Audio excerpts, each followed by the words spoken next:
Gruaja u gjet e vdekur në shtrat, arrestohet shqiptari pasi u aratis, ishte i plagosur ndërsa mjeti i tij ja çfarë dyshohet.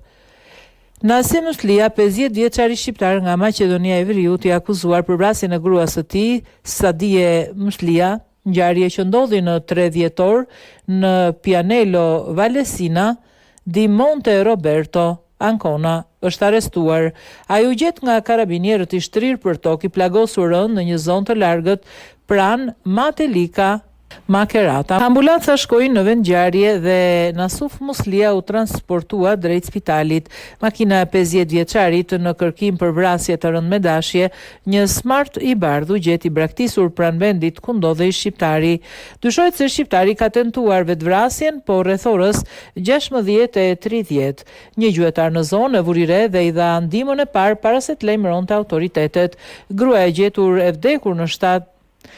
gjetur e vdekur në shtratin e saj me goditje të forta Gruaja u gjet e vdekur në shtratin e saj me goditje të forta në kokë dhe gjoks.